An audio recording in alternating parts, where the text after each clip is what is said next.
আজকের রেসিপিটি হচ্ছে ঠাকুর বাড়ির বিখ্যাত একটি রেসিপি রান্না। আলু পোস্ত তো আমরা অনেকে খেয়েছি, কিন্তু আজকের রেসিপিটি হচ্ছে পেঁপে আলু পোস্ত রেসিপি। যেমন সিম্পল তেমনি সুস্বাদু একটি রেসিপি। প্রথমেই আমি আলুগুলো ডুমো করে কেটে নিয়েছি, আর নিয়েছি পেঁপেও আমি সেমভাবে ডুমো করে কেটে নিয়েছি। সবগুলোকে আমি একটু ভাপিয়ে নামিয়ে নিয়েছি।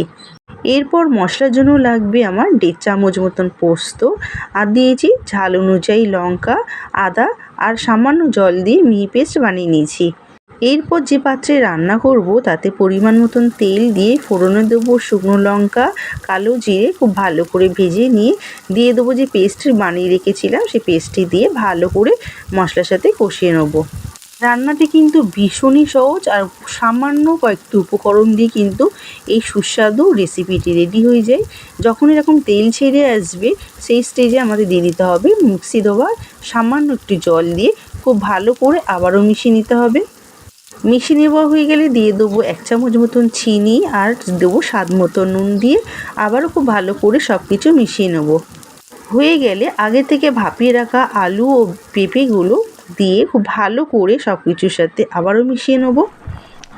যখন এরকমভাবে ফুট ধরতে শুরু করবে গ্যাসের ফ্লেমটি অফ করে দিয়ে ওপর থেকে গোলমরিচের গুঁড়ো আর দিয়ে দেবো চেরা কাঁচা লঙ্কা, আর সাথে দেবো 1/2 চামচ মতন ঘি। যেহেতু এটা নিরামিষ রেসিপি তাই ঘিটা দিলে ভালো লাগবে, তাই আমি 1/2 চামচ মতন ঘি দিয়ে খুব ভালো করে মিশিয়ে নিলেই কিন্তু পরিবেশনের জন্য একেবারেই রেডি হয়ে যাবে ঠাকুর বাড়ির বিখ্যাত একটি রেসিপি পেঁপে আলু পোস্ত।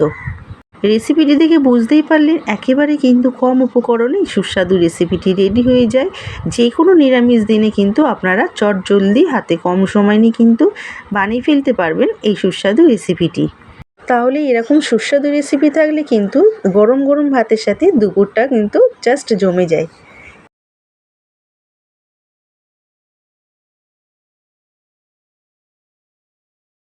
তাহলে আজকের রেসিপিটি বাড়িতে ট্রাই করছেন তো? রেসিপিটি বাড়িতে অবশ্যই বানিয়ে আমাকে কমেন্ট করে জানাবেন যে আপনাদের কেমন লাগলো। আজকের রেসিপিটি ভালো লেগে থাকলে লাইক শেয়ার করে দেবেন, এবং চ্যানেলে যদি কেউ নতুন হয়ে থাকেন তাহলে কিন্তু সাবস্ক্রাইব করে পাশে বেল আইকনটি প্রেস করে রাখবেন, যাতে সবার আগে নতুনত্ব ভিডিও আপনার কাছে পৌঁছাতে পারে।